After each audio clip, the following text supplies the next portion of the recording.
দাঁড়িয়ে আছে সে নিয়ে আপনারা জানেন এত কেস হয়েছে যে শেষ পর্যন্ত বিষয়টি আসলে কোন জায়গায় দাঁড়িয়ে আছে সে বিষয়টি বোঝা অনেক সময় কঠিন হয়ে যায়। আমরা আমার দপ্তর সব দিক বিবেচনা করে এসএসসির আইন,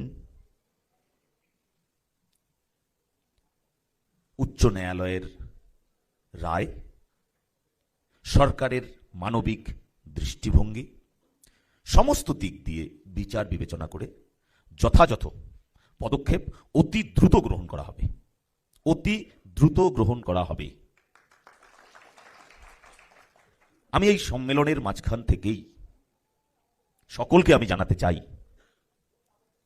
যে 2016 SLST, group C, group D, 2025 SLST, এই সমস্ত বিষয়ে আমার এবং আমাদের খুব ভালোভাবে জানা আছে। আপনাদের অনুরোধ করছি পুনরায় এই বিষয় নিয়ে আমার সঙ্গে সাক্ষাৎ, আমার ফোনে বড় বড় মেসেজ, আমার মেইলে অজস্র মেইল আর করবেন না, এই অনুরোধটুকু রাখছি। বিষয়গুলো আমাদের পুরো জানা, কারণ এই বিষয়টি আমার সামনে এখন সবচেয়ে বড়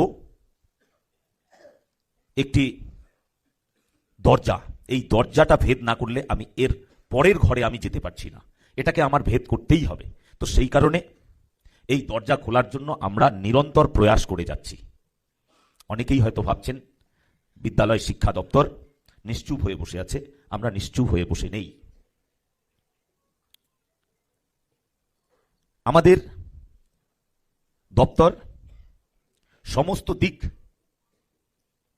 বিবেচনা করেই পদক্ষেপ করছে এবং সম্মানীয় মুখ্যমন্ত্রী শ্রী শুভেন্দু অধিকারী মহাশয় আমাদের দপ্তরের বিষয়ে সমস্ত কিছু খোঁজ খবর তিনি রাখছেন। আমাদের এই সরকার মানবিক দৃষ্টিভঙ্গি নিয়ে চাকুরির বয়স 5 বছরের জন্য বাড়িয়েছেন বা একটা শিথিলতা দিয়েছেন, এক্সটেনশন দিয়েছে। যারা সেই বয়সের আছেন, যারা এখনো এসএসসি বসতে পারেননি বা হয়তো বা 15-20 বছর আগে একবার বসেছেন তারপরে আর সুযোগ পাননি, তাদের সকলের কাছে আমার আবেদন, আপনারা পুনরায় প্রস্তুতি নিন। এই দরজা ভেদ করার পরেই পরবর্তী দরজার জন্য আমরা পরীক্ষার দরজা সকলের জন্য খুলে দেব। এবং আপনাদের আমি নিশ্চিতভাবে বলতে পারি আমাদের এই সরকার জনগণের আশীর্বাদে প্রতিষ্ঠিত হয়েছে। এই সরকার চাকুরি বিক্রি করবে না।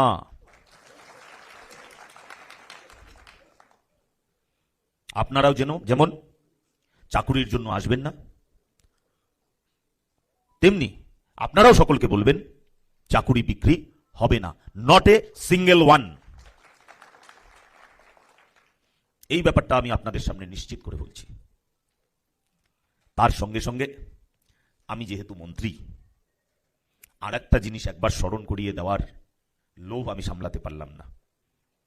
সেটা হলো বিদ্যালয়গুলো কিভাবে চলছে আমাদের চেয়ে ভালো কেউ জানে না।